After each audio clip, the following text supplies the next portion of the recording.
Real Talk USA. Hello everyone, this is our weekly show, Real Talk USA on 105.3 FM, and it's me, Eyuel, with Chris Mead. Hey Chris. Hey, how are you? I'm doing good, you? I'm really good. I'm on the eve of a R&R, rest and relaxation. I'll be gone for a month. Okay. So I'm pretty excited and ready to go. Not that I don't like Ethiopia, not that I don't like the AU, but I need to get home for a while. So yes. I'm going to go back to Washington. We'll go to Tennessee, take my kids to Disney World. Oh, great. And go to a country music concert, Brad Paisley. So, yeah, my son really likes country music. So me too. Yeah, you got the boots. If you guys, the radio audience can't see, but every week Eyuel has another set of cowboy boots on. Yes. So what do we have today for our listeners? Today we have somebody that's very interesting. We were chatting, it's Meredith Gore, Dr. Meredith Gore, excuse me. Dr. Meredith Gore, who's here as an Embassy Science Fellow and is working with USAU to work with the African Union on development and implementation of the AU strategy to combat illegal exploitation and illegal trade in wild flora and fauna in Africa. You said that much better than I did. That's why I turned it over to you. I didn't want to put you on the spot. But Meredith, welcome to the show. Thanks so much for having me. Can I call you Meredith? Please, okay. Please.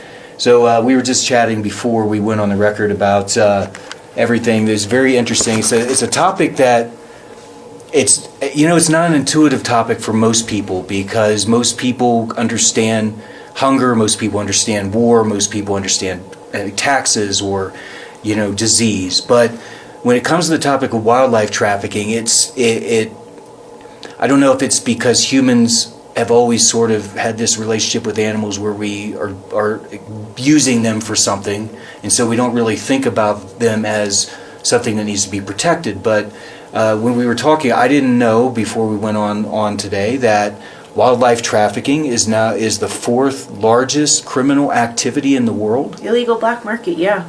Wow. So can you tell us a little bit about that? Sure. So, wildlife trade has been going on since, before the time of Marco Polo, right? And so humans have been, enjoying wildlife resources for forever. But it's really only in the very recent past that this activity has been associated with so much criminality. And so that's kind of one of the reasons why it's receiving so much policy attention and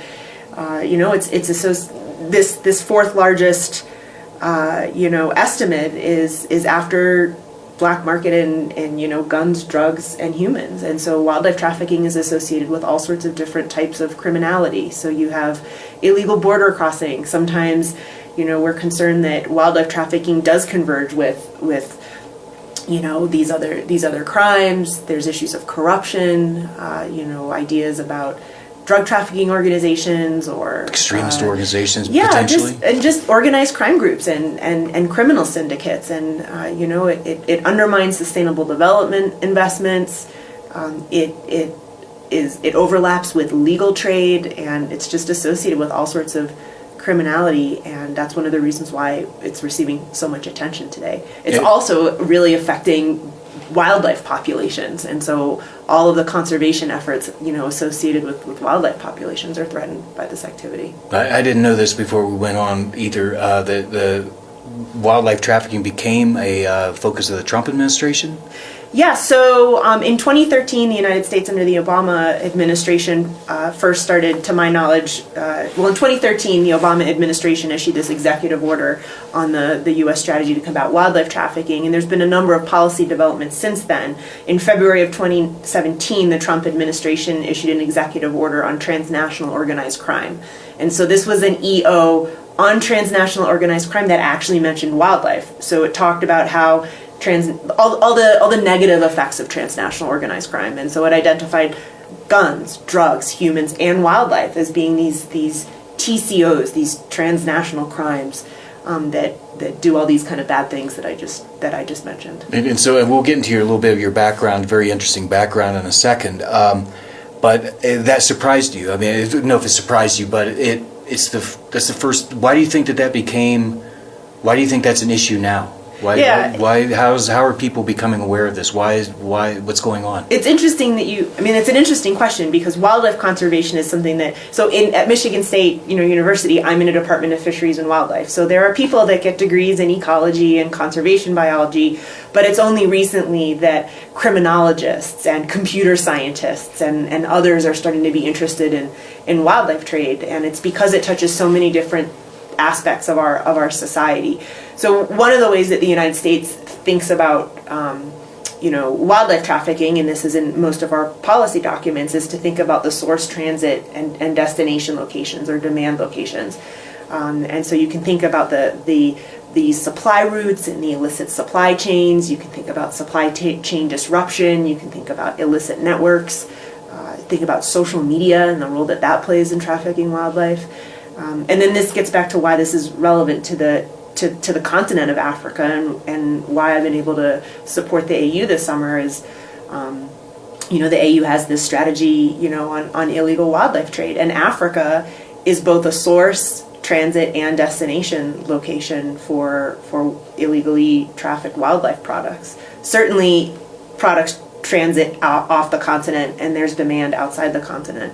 But Africa is one of those places that has kind of all three. So in your work with the AU, you're working with DREA. Yes. And I'm going to embarrass myself. I cannot say the word rural.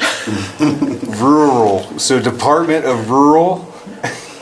I don't know why it's... I grew up in Ohio. I grew up in Columbus, Ohio. My mom's from the country. I don't know why that's hard for me to say. I live into the Department of Rural Economy and Agriculture is who you've been working with specifically at the AU. Yeah, so the DREA, the Department of Rural Economy and Agriculture, has a number of different portfolio items, and one of the issues that they cover is wildlife trafficking. So I've had the amazing fortune to work with Leo Watanabe there and others, specifically on the implementation of this strategy. So the strategy was agreed upon in 2015, and now they're going to start monitoring the implementation strategy. So I'm a social scientist, and so I've been able to support them with technical expertise on a monitoring tool and reporting framework for their strategy. So what is the goal of the strategy? So the AU strategy has 7 strategic areas, and the idea is to try to reduce risks associated with illegal wildlife trade and try to reduce, kind of alleviate the problem. So the strategic areas are, political commitment, international coordination, education and awareness, capacity building, governance, technology. I'm not getting all of them, but they're really high level ideas. Political commitment and international coordination, but there is a lot of evidence that working on achieving those strategic areas can help reduce the illegal wildlife trade. So you say it was 2015? 2015 is when I believe the strategy was approved. Do you know if how much support it has among AU member states? So my understanding is that the member states voted on and approved it. So according to the same protocols that they use for all other strategies used here. So the monitoring plan that you're working on, where your specific area, it sounds like you are an expert on everything, but in particular in monitoring and evaluation, that's where you specifically come in with respect to this. So what are some of so let's say, I think you said you're recently in Angola, and we can talk about that. Angola wants to live up to its international commitments, right? And there are a lot of promises across the continent about we're going to do X, Y, and Z. Looks good, there's a photograph, and implementation, people fall short on implementation. Let's say, I'm not saying Angola is that case, but let's say Angola wants to live up to its international commitments. What does the monitoring and evaluation of that look like? I think that's a really good question. So the AU strategy is at a continental level. And so in that regard, it might be unique, but wildlife trafficking is an issue that affects pretty much every single place on the planet where humans live. And so, it's definitely relevant to the continent of Africa. So the AU strategy focuses on the continent, And then there are also regional economic communities, or RECs, that have, some of them have wildlife trafficking strategies or strategies that address wildlife trafficking as well. And then many member states have their own strategies. So it's really challenging for a place like, for example, Angola, because there's a national strategy, a regional economic strategy, and then a continent-wide strategy. Presumably they overlap. Right, so they've all been intentionally designed to be harmonized with each other. And then there's a European Union strategy, there's a US strategy, there's other strategies that all address wildlife trafficking in a global sense. And so my observation from where I sit as a scientist is that, decision makers and folks in the foreign policy community they're trying to work together to harmonize kind of across all these spaces. But yeah, I mean, it's challenging that's a hard job to get them all to be coordinated. So you mentioned a little bit. So let's back up a little bit, actually, and let's go into a little bit of your background. So you have your doctorate. You're a doctor, but not a medical doctor. You're a doc. You have a PhD. Yep. You have a PhD, and you got it you got a PhD in human dimensions of natural resource management, communication, and conservation biology. So can you tell us what that means in English? Sure, yeah. I study the human side of wildlife conservation. So I collaborate with people that study the animals themselves, but I'm more interested in, and I can make more of a contribution to sort of understanding the human side of things. So what are human relationships with the environment? And I study those deviant relationships. So I tend to study, the over-exploitation, so illegal logging, illegal fishing, illegal mining, illegal wildlife use. So yeah, that's kind of what I study. And then I'm what we would call an interdisciplinary scientist. So I use lots of different social science methods and theories to try to understand these relationships. It's interesting. I mean, it's almost it's a little bit of an aside, off the cuff observation, probably completely off, but it feels to me like we're seeing more. It feels to me like things are much more on politics. Things are regional. In academic disciplines, it feels to me like we've had a number of people on the show who it used to be specialization, right? Everyone is going to be the person who makes the third piece of the watch that goes into a specific type of clock, right? And it's very narrow. Yeah. And now it feels like everyone is broadening now. Like, as an academic, completely off the track of conservation science. Why is that happening in academia? Well, I think, as a university, I can speak to what I know from Michigan State, but we're trying to raise global citizens, right? We're trying to help students become the best kind of citizens that they can, and in today's world, that means, we're not siloed. The world is, we have lots of opportunities to interact with each other and communicate and engage, and so I think at my university and in my department, we recognize that we're trying to train our students to be and educate them in ways that will enable them to go out into the real world and do the best job that they can. So we promote cross-disciplinary and interdisciplinary work. Yeah. So when I started at MSU, this is something that the university does kind of in a unique way. They have joint appointments, and so I was in 2 different departments in 2 different colleges, and so it was kind of like I was a dual citizen, and so that meant I really did have to learn 2 different languages, so to speak, and I had 2 different administrative sets of rules, but that also enabled me to look at things in a different way and see things from a different perspective, and I think that's kind of good for an issue like wildlife trafficking because it literally touches every single sector of society. But I love it. As a diplomat, I'm a mile wide and an inch deep. Yeah, exactly. I'm a mile wider and an inch deeper than many. Like in my, I can have a conversation with almost anyone about anything for about 2 minutes, and I'm done. yeah. Then I'm standing in the corner with the beer. Like, what else can I talk about? Anyway, so back to conservation science. You actually at the intersection between conservation and humanity and human behavior.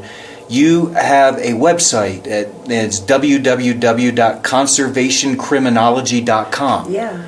So let's talk about conservation crime, and it's the focal point of what you're working on. Yeah, it's a little bit of a story. So I live in Michigan, and Michigan is on where I live. We're closer to Lake Michigan, and Lake Michigan has a really great sport fishery. And so Bill Taylor and Ed McGurl, who were the former chairs of two departments, they were out fishing one day, and they started thinking about illegal fishing. And they said, you know what, we should try to get a joint appointment and try to start thinking about the synergies between illegal fishing, the fishing and the illegal part of it. And so these guys on a boat were able to, create a couple of faculty positions. And so myself and a few others at MSU have been thinking about, well, what happens when you look at conservation issues from a human behavior perspective and a criminological perspective? And, we need kind of all the tools that we can get to try to help resolve the risks associated with wildlife trafficking.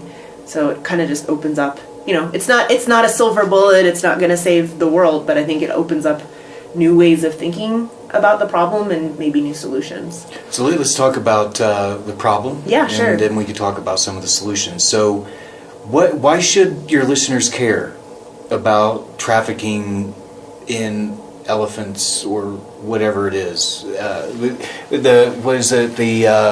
Pangolin. Yeah, pangolin. Let's talk. Why? So apparently, the pangolin, which is an animal I've never heard of, Yep. is the world's most trafficked animal. Mammal. Yep. Mammal. Can you talk a little bit about what a pangolin is?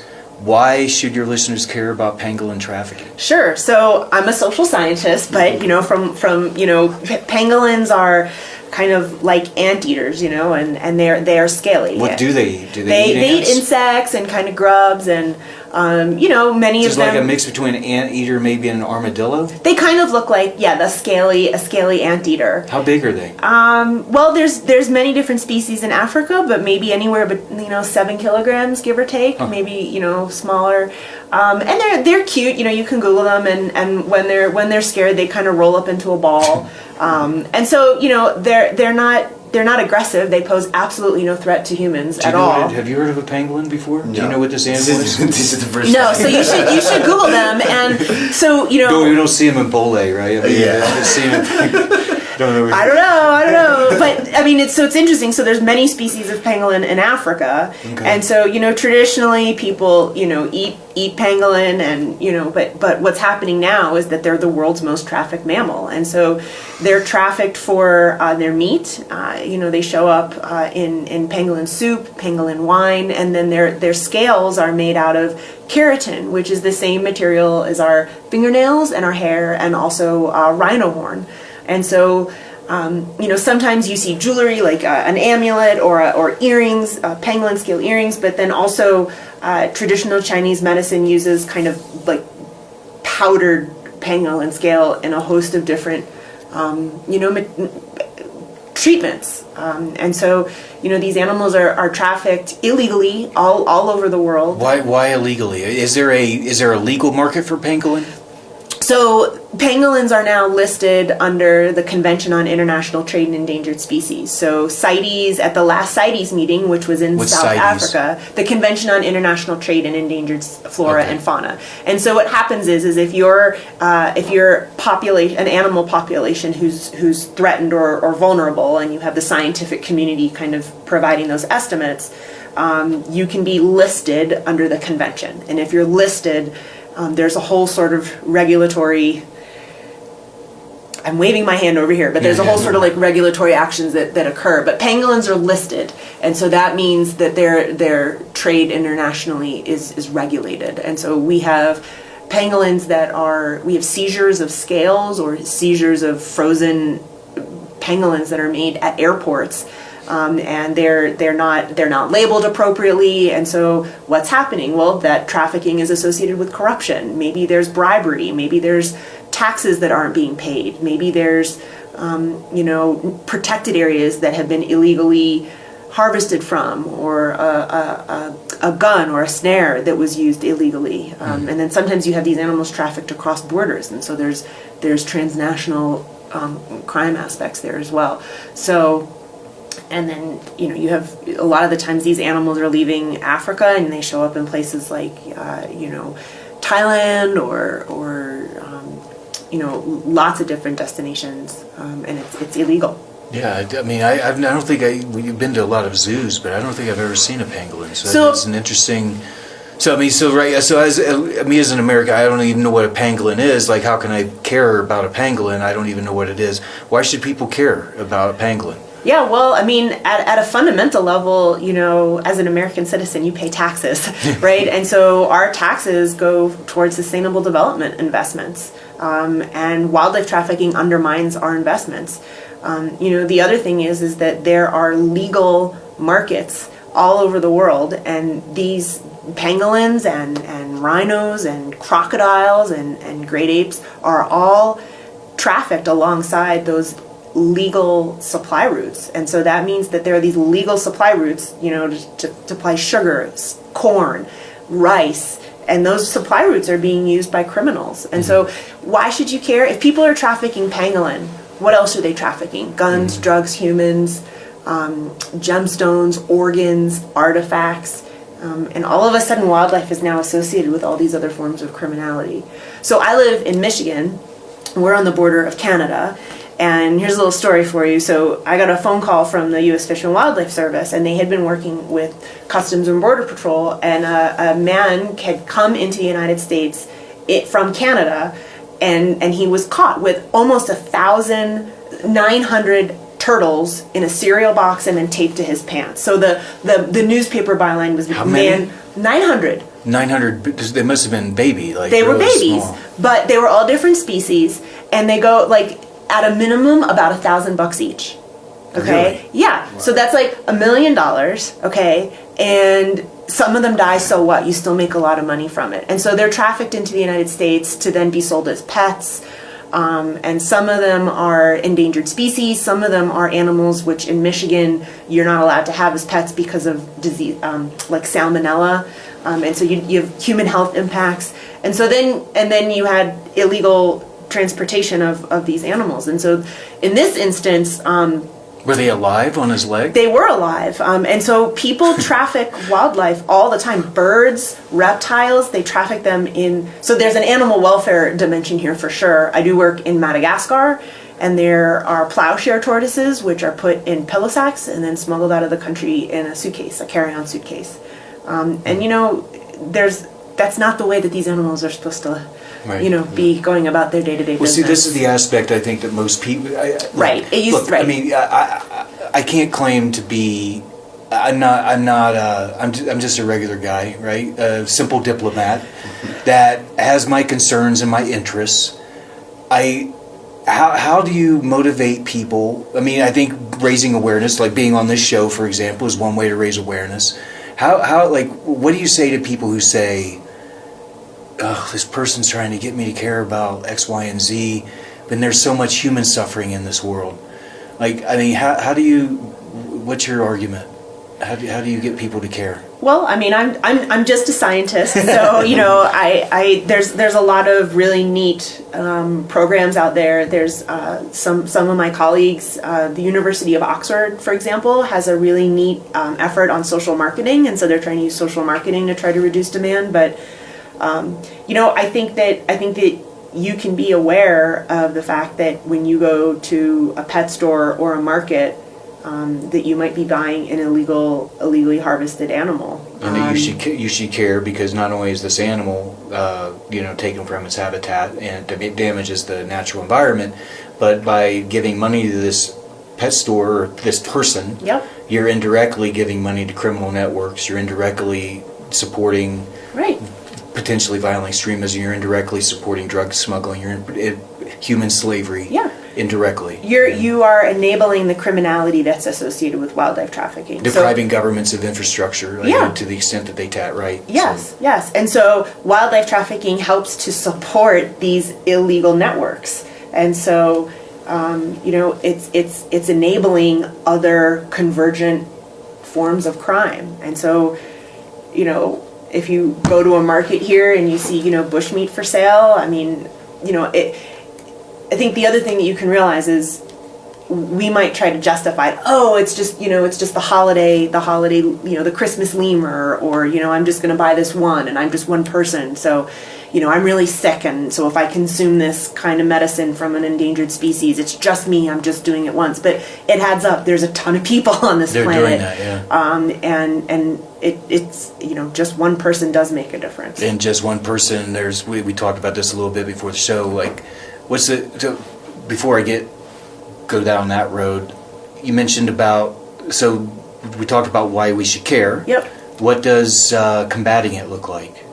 Yeah, so the United States look, as a scientist looking at the policy documents, I see this source transit demand. And so you can think about targeting source locations like protected areas and bolstering law enforcement capacity on the ground. For example, in a national park like Omo National Park or Gambela, and then you can think about transit. So, what does it look like to support the individuals that work in Bole Airport, that are searching bags and, that are screening individuals and their hand luggage, the transit out of Ethiopia.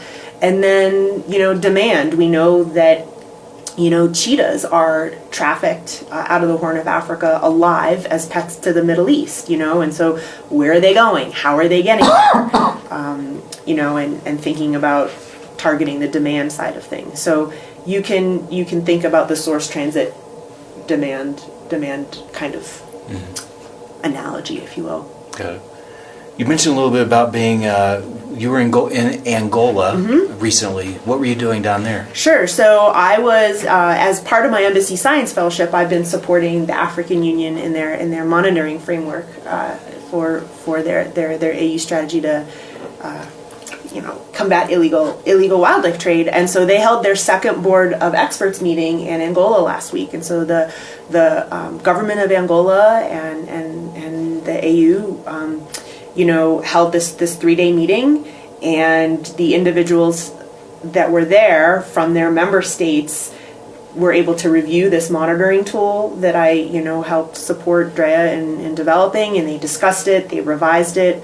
And then they approved the revisions and the implementation. So, they discussed a few other things, but it was a 3-day meeting in support of this strategy. And my understanding is that I think they're going to meet every year, in different locations, and they're talking about wildlife trafficking on a continental scale.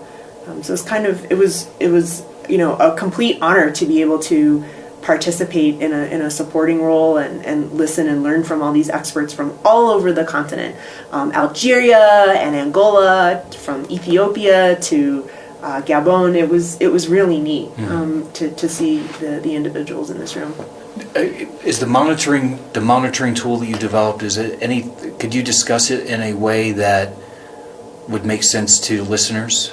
Sure. I mean, it's a way of what are its metrics? Like, how does it work? So the AU has 7 strategic areas, and as part of their strategy, and I may have written them down so that I can remember them all. But the idea is that there are these 7 strategic areas, and there are activities that are implemented in support of those areas. And so the monitoring tool asks questions about how are these strategic areas being achieved. So, political commitment and building enforcement and compliance capacity. The strategy identifies activities in support of those areas. And so what is that member state doing in support of those, in support of those activities? And the idea is that every member state would submit the responses to this monitoring questionnaire, and then it would be aggregated at a continental level. So there, it's not trying to single out a particular member state for doing something right or wrong. It's trying to understand at a continental level what's happening with these 7 strategic areas. Okay.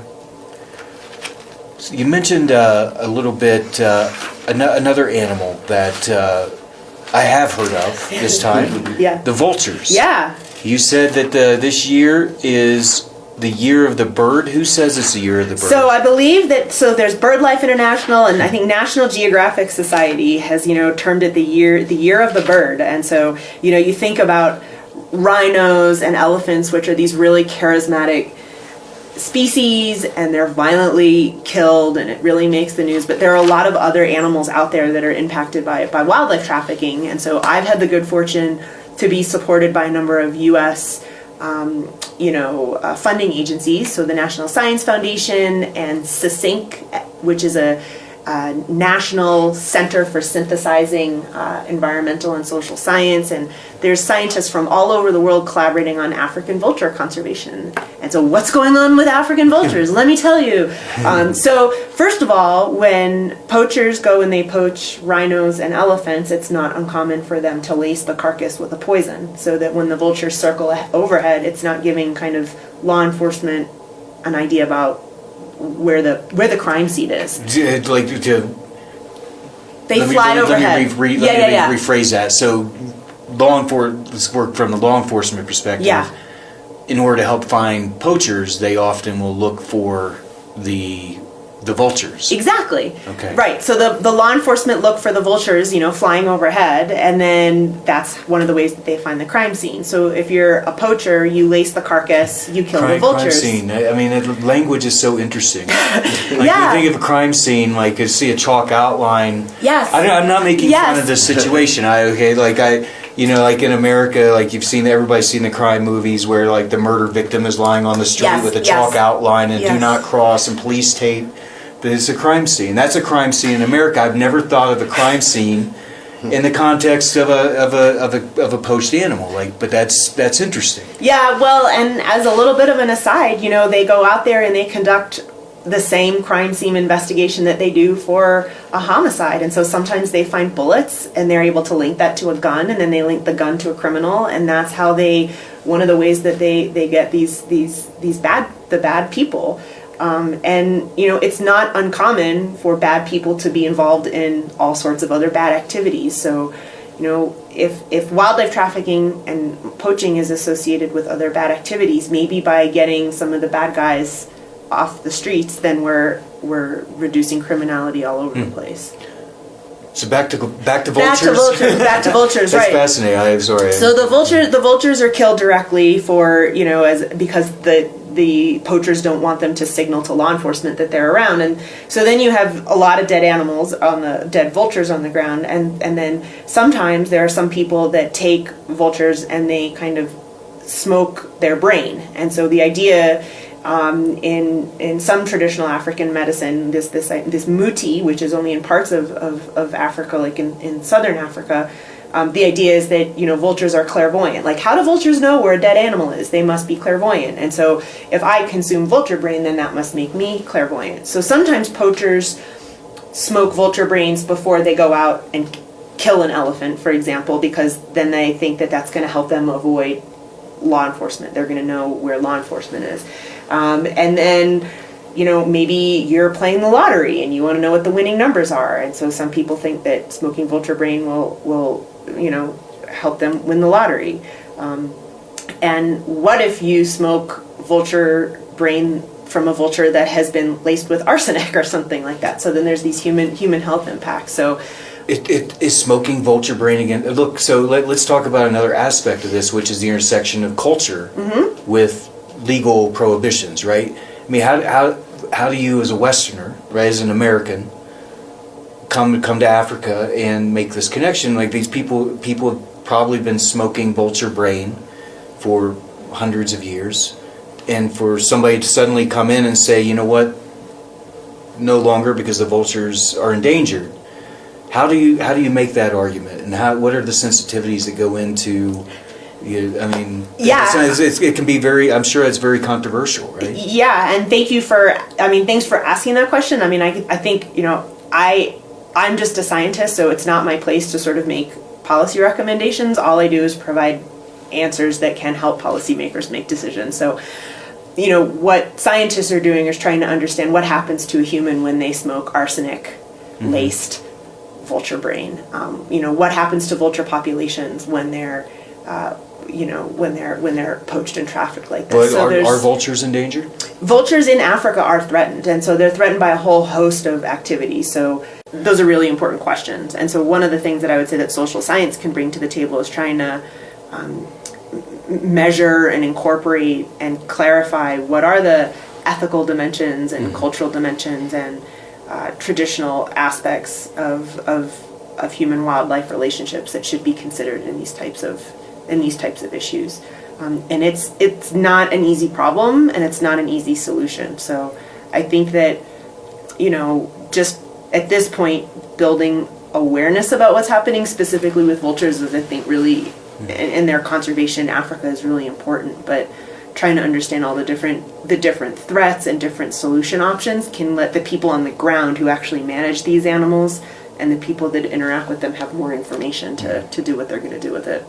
Yeah, resistance to, it's not just everywhere in the world you have resistance to doing things a new way when you've done things a certain way for hundreds of years, right? We see it in the United States, we see it everywhere in the world, so it's not singling out Africa, but it's, I just thought it would be an interesting thing to ask. No, I think it's a really interesting thing to ask, and a lot of the times with the demand side of wildlife trafficking, you're asking people to change their behavior, and it's almost like so I do work in the Republic of Congo and Democratic Republic of Congo, where there's an urban bushmeat problem, and much of it is illegal. And so telling people or trying to promote this idea of not eating bushmeat is like telling an American to not have turkey on Thanksgiving, And so it's just not that easy. And I think that we shouldn't have an expectation of having everything, going to zero or having it all go away. But the idea is that,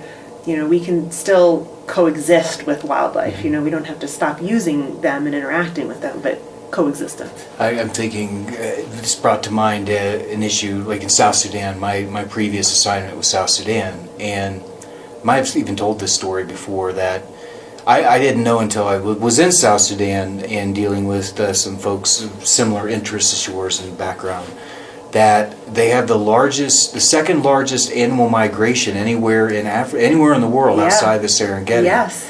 And so if you get into, what a potential source of tourism and for development that South Sudan could have if the animals will survive the war, right? Because it's hard to tell a person if they're hungry, don't kill an animal, right? So it's very sensitive and tricky area, isn't it? It's incredibly complicated. One of the things that I do, putting on my Michigan State hat, is borrow these ideas from criminology and apply them to conservation. And so the idea is, how do you prevent a crime from occurring in the first place? Because otherwise you're going out there and you're profiling individuals. Oh, I'm going to go out there and, all the boys who are 13 years old are the ones who are going to go after pangolins. Well, then you're just targeting people, you're throwing them in jail, you're arresting them, and then there's all sorts of follow-on impacts of the criminal justice system. Well, what if you try to prevent the crime from occurring in the first place? So, what are strategies and tactics that can reduce the overlap of a motivated offender with a suitable target and a lack of guardianship? What are they? Well, in criminology, there's this idea of 25 techniques of situational crime prevention.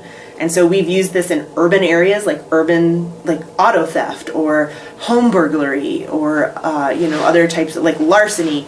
And we're trying to apply it in protected areas. Like I have a graduate student, Jessica Kaler, who did some work in Sumatra in Indonesia on rhino poaching. And, so techniques like screening exits, increasing surveillance, putting signs up, reducing, drugs and alcohol sometimes. So those are situational things that can be manipulated. So screening exits, this happens to us a lot in the United States when we go to an airport, right? You can only get in and out through certain doors. There's screening exits.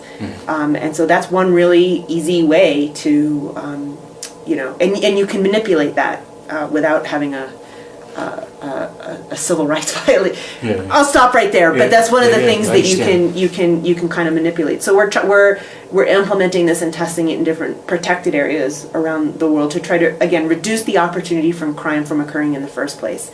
And with wildlife and with natural resources, this is a good idea because once the pangolin is dead, it's dead. You can't bring it back, right? So if I get my phone stolen, well, that stinks. It's terrible. But I backed up my data. And once I save up enough money, I can replace my phone. So really, it's replaceable. But once a tree is cut, it's cut. Once a fish has been harvested, it's dead. So you can't. There's no backup plan for endangered species. Can I ask a stupid question? Yeah. What if there is? What if cloning?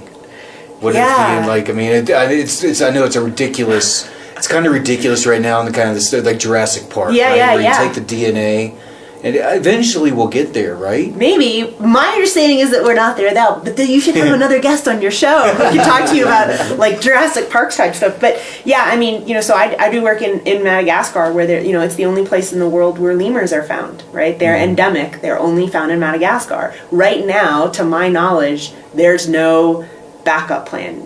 Maybe there are a couple animals in zoos, in East Lansing, actually, where I live in Michigan, we have a couple species of lemurs. But in their wild habitat, once these animals are gone, they're gone. To ask you a philosophical question, how do we, humanity is growing at an exponential rate. So, I mean, are you optimistic that humanity can continue to grow the way that it is and we still preserve the amazing biodiversity that we have in terms of animal? I'm grimacing a little bit, but I'm a chronic optimist, for better or worse, and so I do believe it's worth trying, and I do believe there's some kind of positive opportunity out there. My students often, I think, feel empowered, and so that I feed off of that energy. I've also really enjoyed working with everybody. This summer, this Embassy Science Fellowship has also kind of enhanced my energy and kind of optimism. So I think a lot of the times it's just working with really amazing people. The folks in Drea have just been amazing. And here at Post at USAU, and so I don't mean to sound cheesy, but like together, I think with like positive energy, we can have some positive outcomes. That being said, I have 2 little kids, and it's like, wow, I better take them to a zoo to see a rhino really soon, because I don't know what's going to happen there, but there's hope, reason for hope. I think.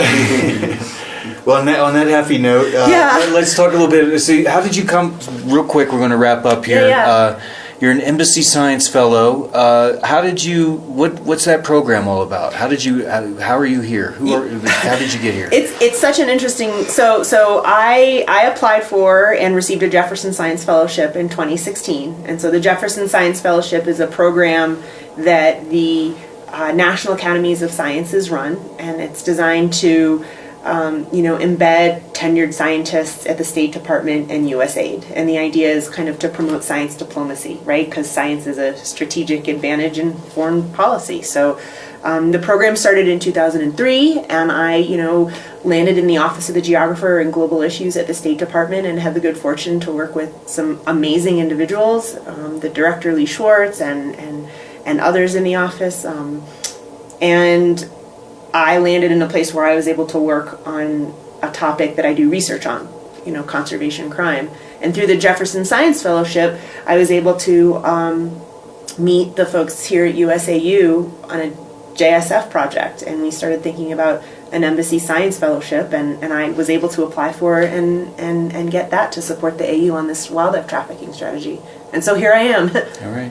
And so, ladies and gentlemen, that's Dr. Meredith Gore. You can go to her website to learn more about conservation criminology at www.conservationcriminology.com. That's www.conservationcriminology.com.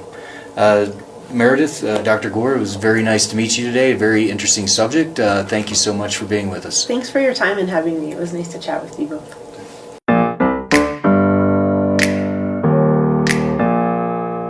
Real Talk USA. It's my house, come on, turn it up.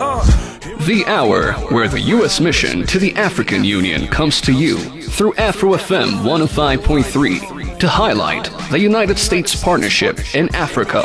Current issues will be discussed. Guests will engage on a variety of topics ranging from politics to jazz. Co-hosted by Eyuel of Afro FM and Chris Mead of USAU. The show will air every Thursday from 5 to 6 p.m. Feel free to participate by sending messages to the USAU social media sites www.usau.usmission.gov or www.facebook.com/USAU and follow USAU on twitter.com/USAU. Just relax. Welcome to my house. Real Talk USA.